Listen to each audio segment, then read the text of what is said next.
trying to get back to the basics of great products. Power comes from sharing information. I try to convince people to slow down. Free. Open. This is the Soaked by Slush podcast.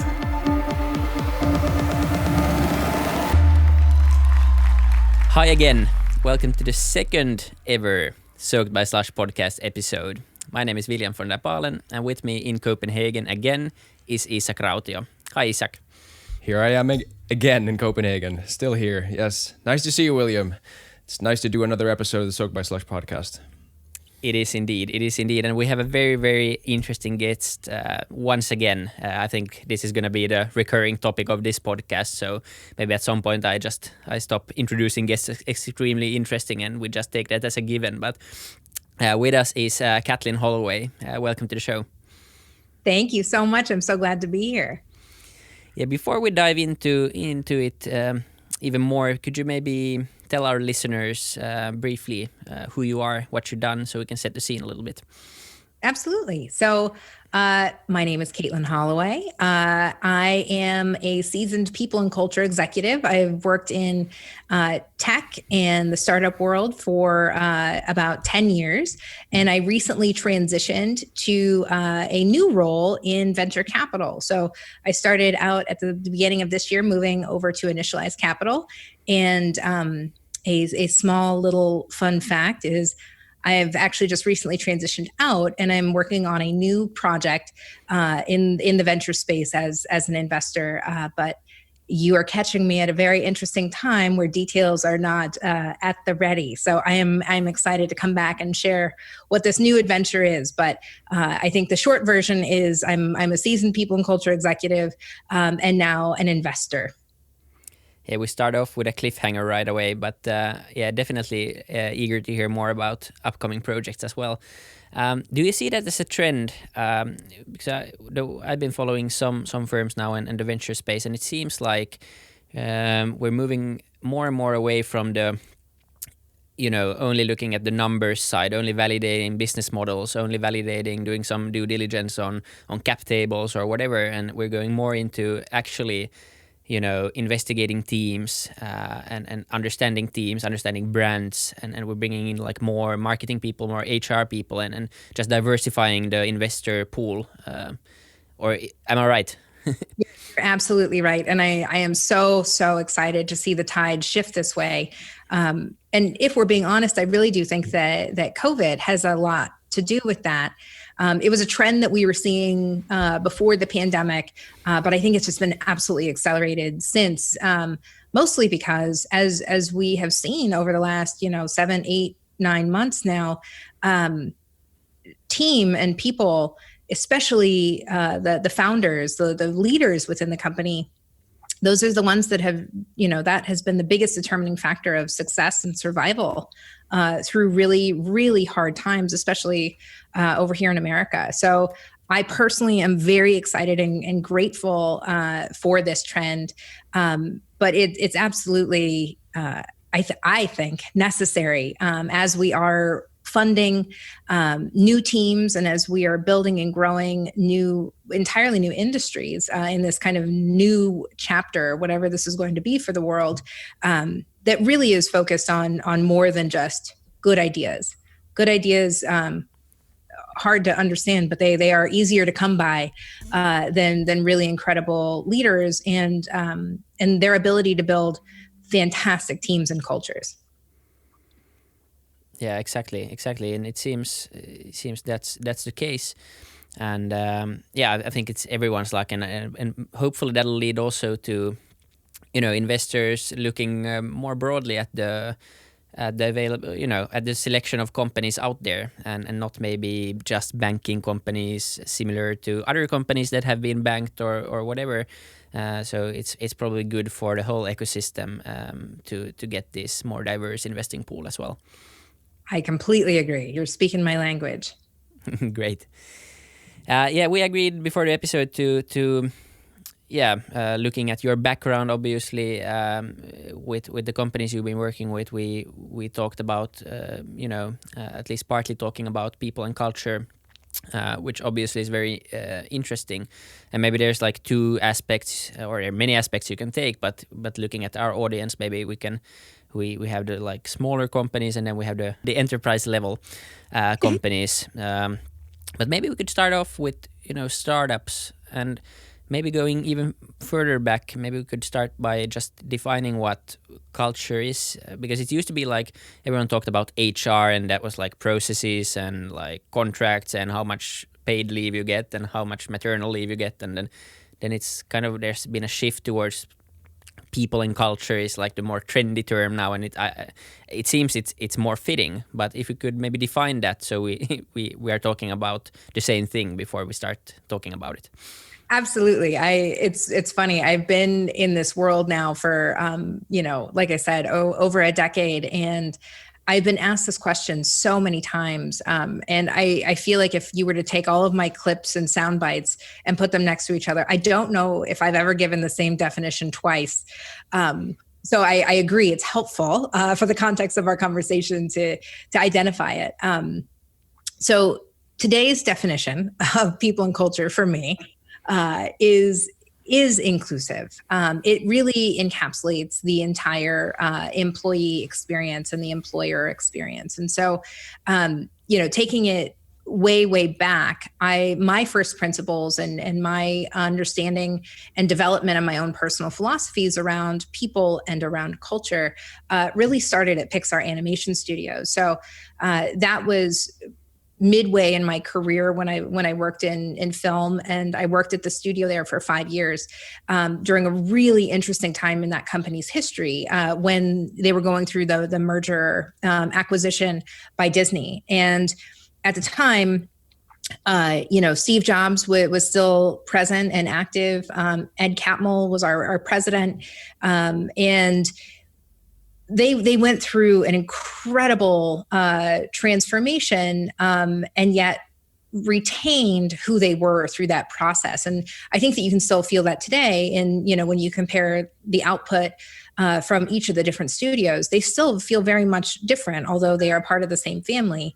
And so learning and watching as an employee at Pixar, as they were going through this evolution, they were so careful and so intentional about defining who they were through this process so that they could retain their magic, right? They could retain the things that made their film, their product so unique and powerful. And so, starting first with a mission or a vision, I don't believe that Pixar ever had a stated mission or vision, but I knew that I wasn't getting up to go to work at a cartoon factory every day. It was simple enough to be like, I work in animation and I go and I work in film. But every morning I woke up knowing that, one of the things that we were meant to do was to tell incredible stories, which meant bringing someone into a dark room for 90 minutes with the hope that they feel something. And that is a really, really powerful thing to align with, and to get up out of bed every morning and be motivated to go into work, so energized to do the work, whether we're wrangling calendars for a busy producer, or, collecting special almonds for a director, or, as a storyboard artist working on the actual, cells that would wind up on screen, working with the voice talent. It didn't matter your role. Everyone at Pixar was so deeply passionate about what it was that we were building and how we were impacting the world that it made it really easy to get along and focus. Now, that's not to say that Pixar did everything right or perfectly, but at that point in my career, and I can say with pretty high confidence to this day, that is one of the best employer cultures I have ever experienced. They did so much right. And so having really kind of cut my teeth there and understanding and learning by being on the receiving end of that culture, being a part of that culture that was so successful and was thriving. I then, when I moved into tech, took a lot of those first principles and some of those philosophies that I had begun to develop there and started applying them to young companies. And so when I think about culture in the startup sense, it really, at its most basic, it's the who and the how. So who you invite into the organization and how we ask one another to operate together. Taking it kind of a step further, you look at all of the different identities within that culture to understand how you can catalyze change. So culture happens with or without our permission. It is something that develops organically or with intention. Often cases, both. So the more you can understand or create a blueprint of your culture as a founder, as a leader in the organization, even as an employee, to understand that blueprint or the genetic makeup of what makes you, what makes the collective you, the better you can grow it with intention. And so when I think about cultural identity, I view it in 3 different buckets. At the top there, you have your company identity, which is essentially, your mission, your vision, your goals. So this is stating, I'm Katelin, I work at such and such company, and this is what we do. This is how we plan on doing it. That is your second phase of identity, which is more of the operational identity. So the how you are choosing to work together. So these are your values, your policies, your frameworks, all of those business things that help you operate and produce, right? And so now you have your North Star, your mission, your vision, you have your values, you're asking people to show up in a certain way, and you're sharing kind of, again, those first principles around how you want to operate, and then the organizational, like how we are going to get the work done, every day, how we're going to show up, what your meeting cadence is, how we're going to measure and drive performance. All of those things are in those first 2 layers of identity. And those things are the responsibility, first and foremost, of the founder, and then the leadership team that they put in place. Everyone else at the company looks to the leaders of the organization to identify and articulate and re-articulate and evolve those things in those 2 layers of identity so that we know how to get things done. You show up to work every day, you know what you're doing, you know how to do it, and you know who you're doing it with. Simple. A lot of companies stop there. That's where you put in all of the when we talk about culture loosely, everyone's like, okay, so it's the who and the how, right? But the reality is this 3rd layer of identity and cultural identity, for me, lives far below the surface. This is the deep, meaty, really fun stuff. And this is what I call our true identity. And our true identity has a mix of all of these incredible things that, again, occur more organically and are harder to pin down. So, for example, in our true identity, there are things like traditions, how you celebrate wins and mourn losses, our unspoken rules, our unstated values. So if we have our stated values living up in the operational identity, our held values, that's the difference between what you say you're going to do and what you actually do.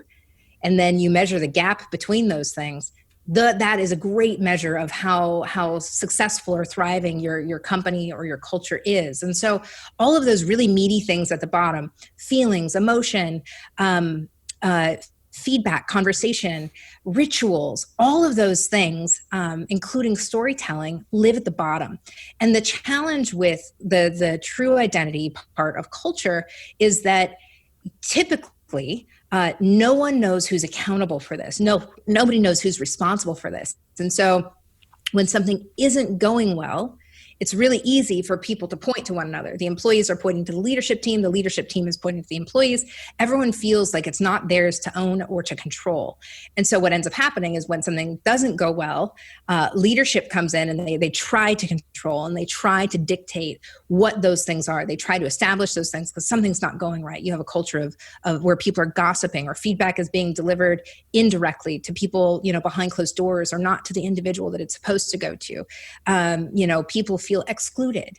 The whole diversity, equity, inclusion, and belonging stuff sits in this meaty 3rd layer of identity, right? And so when things go wrong, the more people try to control it because it doesn't feel like it's working, the more the system will reject it. And so the flip side of this coin is in a successful culture, all of those incredible things at the bottom, they are happening organically with leadership keeping a mindful eye on the influencers. So who are the culture carriers within the organization that are helping these things move along successfully? And so you amplify and you empower these people these people, meaning the people within your organization, to help evolve and change. And those things will help inform the top layers of identity and vice versa. And so when you, as a leader or as a founder, have a better understanding of this blueprint, this identity or cultural DNA roadmap or blueprint, the better you can navigate and catalyze change in the positive and amplify the things that are really working for you.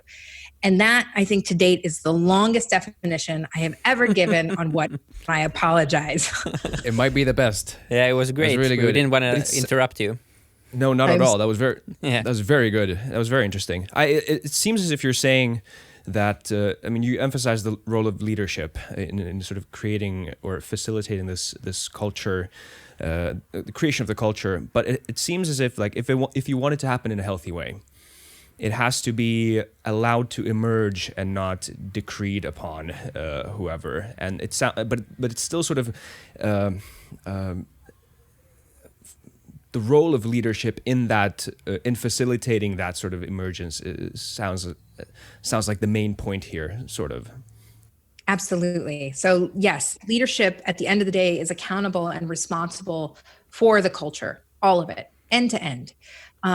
But the parts that are required of them, or they are responsible for outlining and creating clarity, are those first two layers. And oftentimes what you see is when those are broken or ineffective or maybe misaligned, that's when you see that true identity or that third layer really start to react. And that is when things kind of lose their focus, or, you will hear words like, this culture is toxic, because you don't have that clarity and alignment up top. And so if you don't have clarity and alignment up top, of course, it's going to be felt and seen in the organism. And so, like I said, usually what ends up happening is they come down into the muck and the mire, and then they try to stop it. Oh, you're gossiping, or you're talking poorly about my colleague on the executive team, saying that they're a bad leader, or that, the CEO doesn't know what they're doing.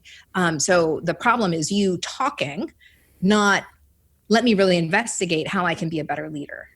So there's a lot of play between those identities, which is why I have them identified or labeled separately, because they have to work in simpatico, but people often confuse which one they should be focused on, because they're addressing the symptom, not the cause. And it also sounds like when talking about culture, simplicity isn't always the way to go with. I mean, based on the definition, like how complex it is, because everyone is different, and you're dealing with some hundreds, sometimes thousands of people who are different, and so if you want to start and create a culture or facilitate the creation of a culture, what are some ways in which you can I don't want to say methods again, because that feels like reducing it somehow into some lesser type of understanding of humans. Like, how much of this is sort of raw data you can put on a spreadsheet, and how much of this is more difficult to define? Both. It's both. So you can't manage what you can't measure, what you don't measure, right? So data is a huge part of sentiment on what's happening in our true identity, right? So, soliciting that feedback in a more comprised and intentional way is really important. So you can't just talk to one or two employees and take anecdotal feedback and say, oh, I'm gonna change, X, Y, and Z based on these one or two opinions, when you have, a larger group of people that may be feeling a different way. Then you run the risk of just either, paving those cow paths, meaning the relationships that you already have or the trusted relationships that exist, or two, just listening to the loudest voice in the room or the squeakiest wheel. So collecting data holistically, being really intentional about how you collect those data points and better understand the sentiment is important. And there are a number of tools out there in which you can do that. But when you're really thinking about building a culture or building a company from the ground up and being intentional about that culture, the funny thing is I've been studying culture, for 10 years, exclusively, and probably my entire life, more anecdotally or, just independently. So I have a lot of words to say, but at the end of the day, and I know that we aren't supposed to use this word that much, but it really is a feeling, and it's that connection and that connectivity. And so understanding and being connected to the people in your organization must come first. And so I can give you frameworks and I can give you best practices, and I can start with, an exercise around what makes a great mission statement, what makes a great vision statement, how do we define our values, what makes successful values. And I could talk about the founder toolkit until I'm blue in the face. I have templates out the wazoo, which are helpful to organize your thoughts as, a young founder or a young business is trying to establish itself. And those tools are super handy, right? They are great. It helps you find clarity in your thoughts, because typically a founder is being pulled mentally, emotionally in a million different directions around product market fit and sales and product adoption and building a team and all of these other things that their investors are requiring of them to do in a short period of time. And so the weight of, I need to think about culture now too, can be fairly overwhelming, especially when you don't know where to start, or when you're just a few people and you say, I'll worry about that later. But the reality is, yeah, exactly. Or I've worked with them before, or know each other, so it's fine. But the healthiest thing that you can do is talk about it early and talk about it often, even if it is, simple or not yet defined. That's okay. It's about the really early culture definition really is about the working dynamic and relationship that you have on the team, and how you're ensuring that you are giving those feedback cycles, and that your communication lines are open, and that you are focused on the right things. And so, really early culture, I know it sounds silly or even heartless, but a lot of it is around communication and goal setting, which doesn't feel like any of that meaty stuff that I was talking about, because you're busy building. And so if you don't have that focus and alignment, even just between two co-founders, or a founder and an early team member, you're going to hit that wall of this isn't working. As opposed to, in a larger organization where you start to have a coup or a mutiny and people are like, this place sucks, or I'm frustrated. But in those early days, when a culture isn't going well or isn't developing well, it's because you have a communication gap, or an integrity breach, when one person does things one way and another wants to do them another way, and that's viewed as a breach. And so it's small and subtle, but it really is, at the end of the day, not at the end of the day, at the start of the day, about human connection and communication. Yeah, it doesn't even seem like a lesser aspect of culture to sort of set explicit goals. Like sometimes the problem in culture is the explicit, sometimes it's the implicit. You can't really tell beforehand. Absolutely, and oftentimes it's a combination of both, right? So I view culture as like a control center where you have knobs that you can tweak and dial, and you have levers that you can say, let's try this. Oh, that doesn't work. Turn that off. Turn this on. This louder. This more quiet. And it's really about that nuance and that attention to the control center. Yeah. And just to clarify, because one word that was like at least explicitly missing from your hierarchy or your listing was the like why of the company. Is it kind of like is it encircling everything? That's like, because from the why, of course, derives basically everything. Without a clear purpose of the company, you can't have any values, you can't have a mission, people don't know what they're working with. So is it integrated with the founders, or is it just like it's basically everywhere along this this listing? That's an interesting question, because a lot of people use why as in their cultural definition. I don't really have a succinct answer on this, so I will do my best to not get too wordy. The long ones have been good so far. Don't worry, very, very good. Thank you for your patience with me. I believe that the why is deeply embedded in the mission and the vision.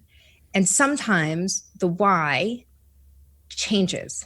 In all cases, all components of culture need to shift and change, even values. That's something that I learned early on in my experience at Reddit was the most effective use of values is to, they are both aspirational and inspirational, but they are used to drive change in behavior. And I once thought early in my career that values should be your values always and forever. This is the core, it's our integrity component, right? But the reality is what we are seeing more and more often now is that people are separating values from like a code of conduct or a code of ethics. So creating a space where, for example, diversity, equity, inclusion, and belonging. A lot of people want to turn that into a value as if it's something they want to state, they want to make a statement internally, they want to make a statement externally, that these are things that we value. But the reality is you can't encapsulate diversity, equity, inclusion, and belonging into a value that you can actually operationalize.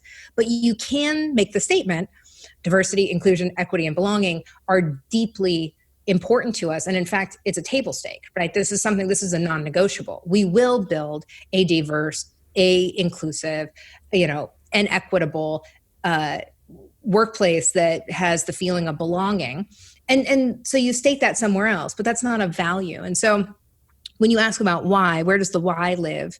All of these things are fluid. All of these things are constantly evolving, and they should be evolving as you, the founder, as you, a leader within the organization, are evaluating, are these things driving our business forward? Are we on track to achieve our mission and our vision? And like I said, sometimes that mission and that vision change or have to shift. And it's a good and it's a healthy thing. So the why lives in, you said it best, you should give the long answer. It lives and in every single part of what we do.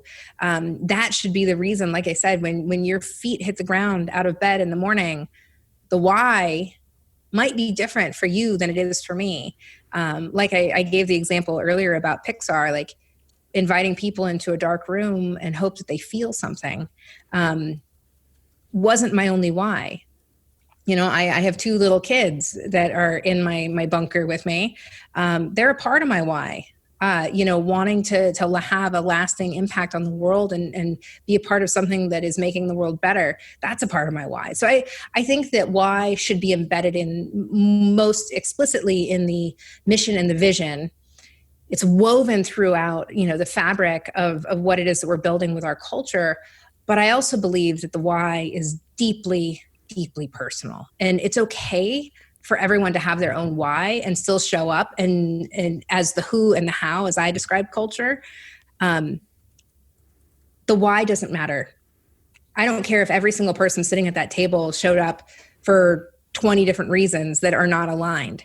So long as they know how they're going to get this work done together and they are aligned around the value set and the company mission. Why is important, but it's not important to be individually defined. That's a really interesting take. Yeah. Really good answer. Yeah. Yeah. By the way, there's a great, for anyone interested in hearing more about Pixar, which at least helped me, there's a great book, I think by Ed Catmull. He wrote a great book about the culture at Pixar and the kind of the creative process at Pixar and how it was changed and how difficult the Pixar journey was as well. So I recommend that to everyone. We can link the book in the description as well, but that's a great one. That's the number one book that I prescribe to my founders in our portfolio companies. Okay, yeah. By Ed Catmull. And I will tell you this, I actually just had the pleasure of sitting down with him a few weeks ago. Oh, cool. Chat. He's releasing an updated version here in the coming months. He admitted that he's suffering a little bit of writer's block at the moment. Given everything that's happening in the world, he wants to be able to address it in the right way. But I am so excited for the second edition. It's going to be amazing.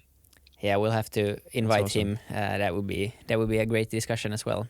He's Absolutely. a legend. What a great idea, William. Yeah. but maybe taking it to more of the startup direction. As we discussed, culture is not like a list, and it's not a checklist. Even though there's a lot of components you can manage and measure, of course, which is very important. But it's still something that kind of emerges and is set by the examples of the founders. But when, is there culture from the beginning?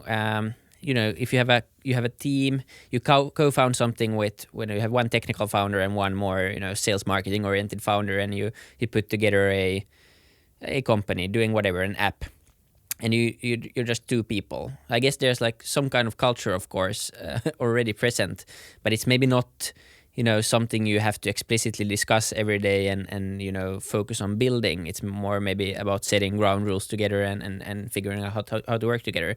But is there like some stage where founders seriously need to start thinking about this? Is it from the first hire already, or is it is there like, I understand it's not a like defined line, but at what point would this be relevant for a founder?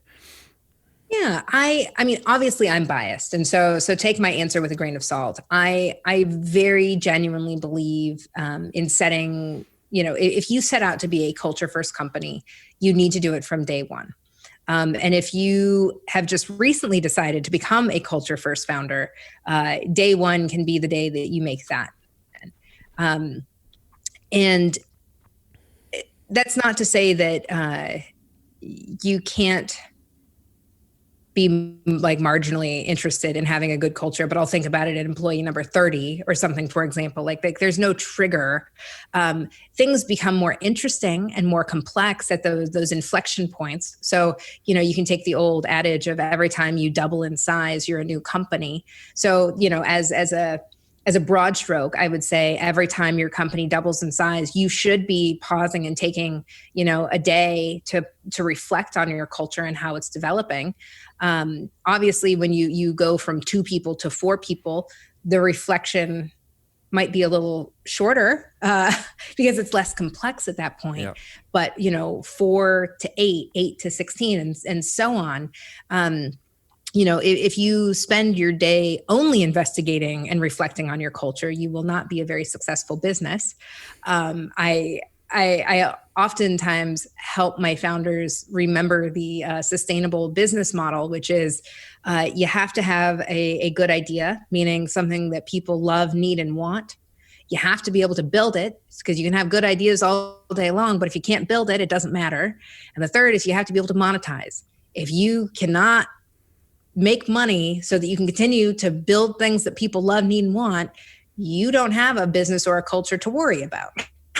Yeah. So I oftentimes encourage them to build their culture roadmap right alongside their product roadmap. So if their product roadmap is their sustainable business model, right next to it should be your sustainable culture model.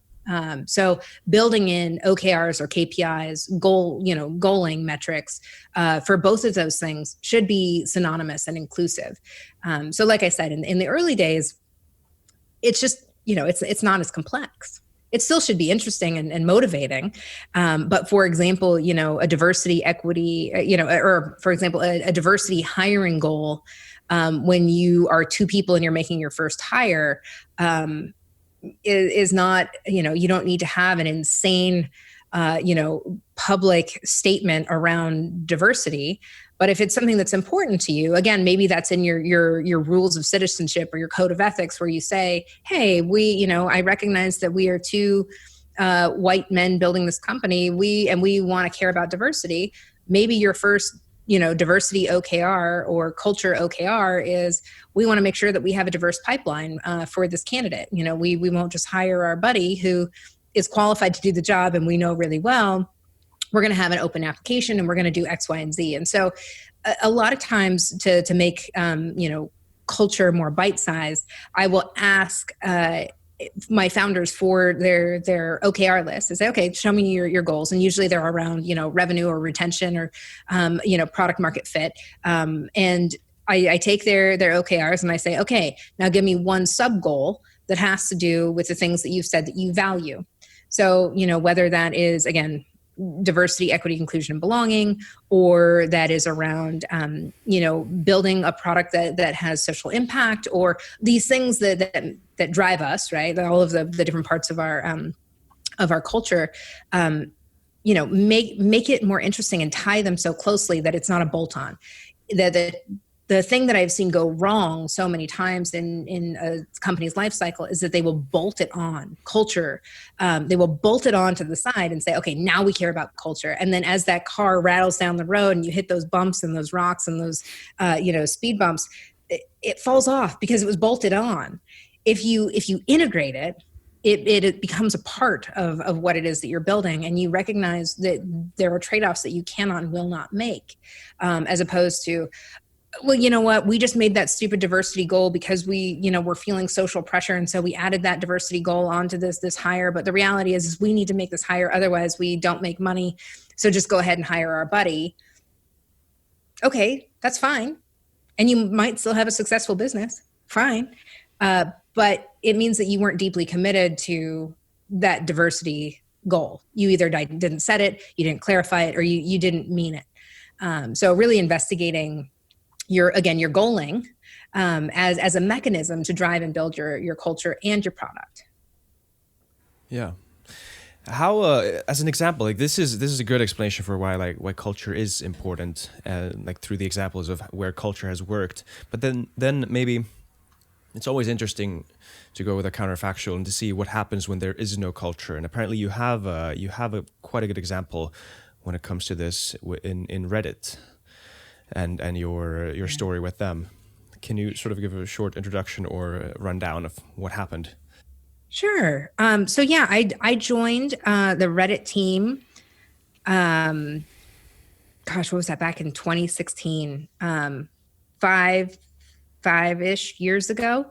I guess that math works almost. I think so. Yeah. Yeah. That's a good one. So I joined that team. The company had been around for 10 years. I was the very first official people and culture hire in the company's history. And so when you add HR at the executive level, 10 years after a company's existence, you can imagine the amount of debt that there was to clean up, organizational debt. How many people were employed at that time? We were 75 people, and Reddit at the time was in the news for all the wrong reasons. Every reason you didn't want to be. And more importantly, from an internal perspective, they were a team that had endured a lot of trauma together. And so, 3 CEOs in less than a year, lots of change at the leadership level. The product was, our users had revolted and staged a blackout. There was a lot. To say it was a dumpster fire is an understatement. Which is part of the reason they hired me, and they hired a number of my other colleagues on the executive team at the same time. They really were looking to rebuild and reboot, but this time with care and attention. And so one of the catalyst for that was they had just recently invited back their 2 co-founders, Steve Huffman and Alexis Ohanian, to come back and see if they could get it together, basically. So at the time, Reddit was and still is one of the most popular websites on the internet, although it's not often discussed. I think at the time we were like 4th or 5th in the US, and in the low double digits, in the teens globally. And what I discovered, besides all of the organizational and just HR and compliance debt that I walked into, and to be clear, they were managing HR from just a nuts and bolts standpoint. Right. Yeah. But from a cultural and human perspective, there was just much negligence. So again, no one was intentionally causing harm, or no one was defining the culture in a way that was wrong. No one had touched it. It was just hands off. And so the first thing I did was listen. I sat down with every single team member and I just listened. I would say 75% of those one-on-ones involved tears. Again, what I discovered was a team in crisis, and they were not in a place to trust. They were not in a place to build. They were in survival mode. And so when we think about our Maslow's hierarchy of needs, this team was living at the very bottom of just survival and trying to get their basic needs met. And so it shocked me how quickly we were able to start to heal and start to operate as a functioning team. One of the things that I recognized almost immediately that we were missing was everybody had a deep loyalty to the product and to our users, but not to one another, which was bizarre because they were all in one office at the time in San Francisco, here in the financial district. And they had very little connection or relation to one another. They came in, they refused to wear their the whole Silicon Valley, everyone wears your hoodie with the logo on it, your swag. They wouldn't touch them. No one wanted to be associated with the firm. They came in, they got their paycheck, they were doing it for the users and the users only. Everything was kind of done in the cloak of night. And they were missing this shared identity that you deeply, as humans, we need. If we look again at our hierarchy of needs, those social needs, those belonging needs sit squarely in the middle. So you can't get to the top where you're producing beautiful, innovative products. You can't get to the height of culture and civilization when you don't even have a connection to the person that you are sitting next to, that you see every single day. And so we started first with just community, which blew my mind. Reddit, that's all we were. We build community online. How could we not build it offline? And so one technique that I used was to model exactly the same behaviors that we were building in our product, the user behaviors that we were, inspiring and amplifying. I just took those and I said, okay, great. Now we're going to do this as people together, you and me, live. And it was awesome. It was such a good, wild ride. So I spent 4 years there building and rehabilitating that team, and then eventually getting to the place where we could scale. And so we grew, we 10x'd in 4 years. So they have about 700 employees now, global offices. Well, now everyone's global, right? But at the time when I left, that was not the case. And so that was very exciting. And so I think that, I can say Steve, the current CEO, and who was my partner and my boss when I was there, and Alexis, who, I ultimately worked for again and with at Initialized. All of us will say to this day, it's because we decided to give a shoot. You can go ahead. Yeah, it's fine. Doesn't matter. Let's say shit. Let's all say shit. Okay. We gave a lot of shits, guys. It was because we cared about our people. It came down to that. At the end of the day, we decided to show up every day and care about how we were building our culture. And it made the world a difference. So yes, it's I've seen firsthand the power of intentional culture building. So, as you said, it seems so weird when I think about Reddit, and I know what it's all about. I've been there many times, and the idea of like that, it goes against what I would picture the Reddit office being like, sort of kind of these friends keeping this community up the front page of the internet. Like, this is our thing. It's our little thing. Like we not a little thing, a big thing. But no, it's so fascinating. Like, what were some of the things that people came in with then, if it was for this sort of general idea of why we're doing it? Not why. That's not a good word to use. I remember, but the how. Yeah, I really that was part of just like being like a cultural anthropologist coming in and just trying to understand like what really motivated people. And a lot of it was this deep commitment to the users, which is a powerful thing. Don't get me wrong. That is still a driving force of the culture today, and an important part of our culture and our ability there. Sorry, I still say our, their ability to build, a product as powerful as Reddit. But the challenge was that they were behaving like Redditors. They were behaving like the users that they were so deeply loyal to.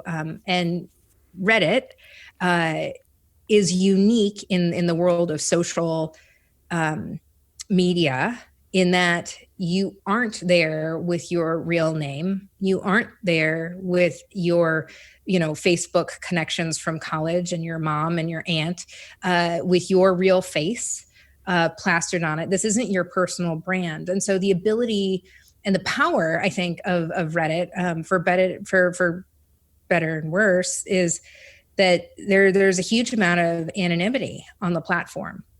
And I mean, to be honest, I was a Redditor myself before working there. And I think that, sometimes it's not always assumed that there are a lot of women on the platform, which, by the way, there are. And I know because these were the communities that I was a part of. So, a really powerful example for me as a user, and one of the driving forces for me wanting to take on that challenge in my career at that stage, was I knew the power of the platform. So, I had my first baby 6 years ago now. Doing the math again, not a as the I don't know the math on that. I'm sorry, I can't confirm or deny it. But when he was first born, it wasn't the perfect, happy, healthy mother and baby scenario. We had some health issues, and they were explicitly related to feeding. And when I had nowhere to turn, the post, partum emotional state of being a new mom, and the overwhelm of being a new parent, and a parent who couldn't feed or care for her child, was absolutely devastating and heartbreaking. And, as he lost weight, and significantly, to the point where, we were going to take him back to the hospital, because he was so unwell, I couldn't, those aren't the moments that you go to Instagram and take a picture of, a sick baby with saggy skin. Babies are supposed to be cheruby and plump and ripe like me right now. But instead, to have this sickly baby, that was jaundiced and looked like a little elephant in saggy skin, crying, sobbing in my face as I'm crying and sobbing in his face, both of us feeling very helpless. That's not the Instagram picture that you want to share with the world. That's not the experience. You want to share the picture perfect new mom, new baby, family photos. And so I didn't know where to go. And as I went down, Dr. Google rabbit hole, I found myself more and more often in Reddit, in communities, in Reddit. And long story short, this community of moms helped diagnose my baby with something that the professionals, the doctors, couldn't. And within 24 hours after one particular mom going out of her way to help me, I was sharing photos, I was sharing videos. She was like, my son experienced the same thing.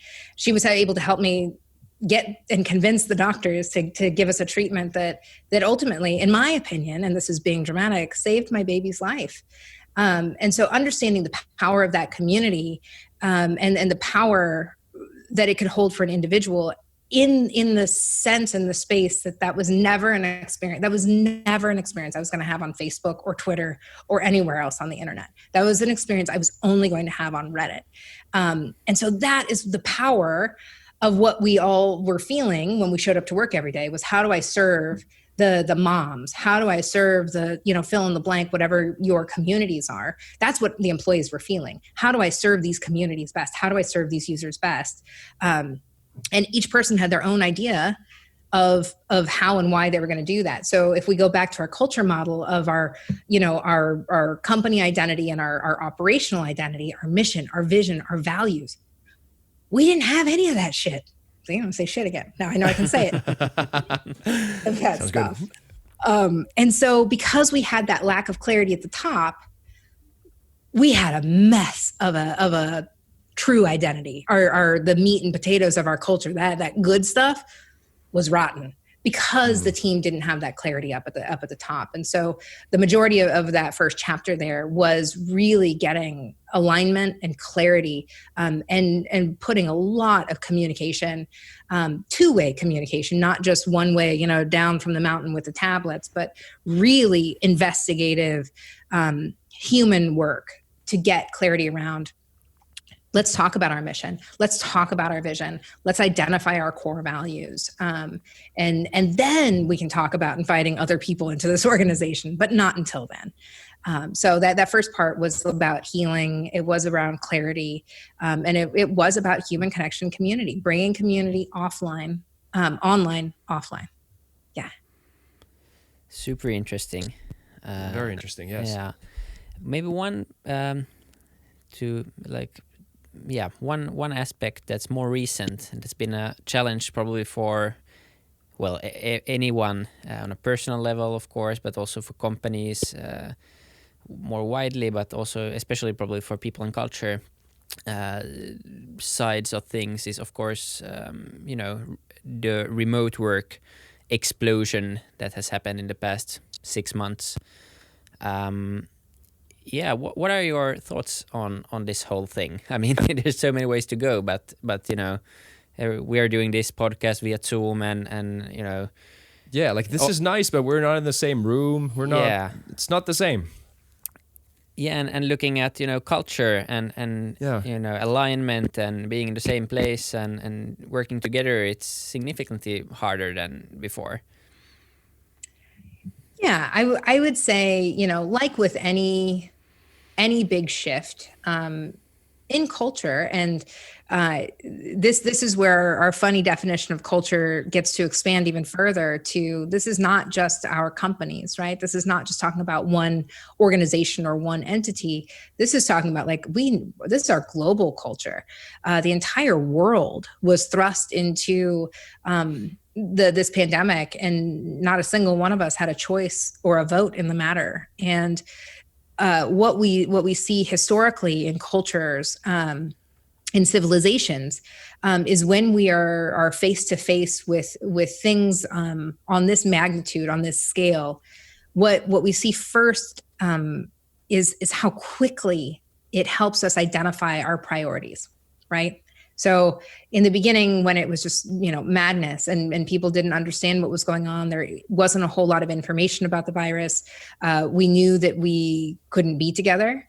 The amount of companies that were shocked into, I was never open to remote and now I am forced to be remote. Those were some interesting transitions, right?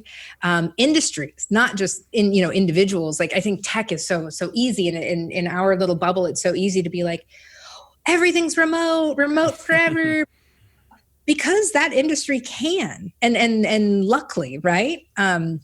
But not every job you can do from Zoom. Which I'm personally grateful for. I think that people make things far more interesting. I love being live. I hate being virtual. But I think that there are benefits. So, I think that through this forced prioritization that we've seen throughout history, and the impacts that has, on politics, on economics, on, now our environment, the way in which, social justice and those impacts are being felt, particularly here in America.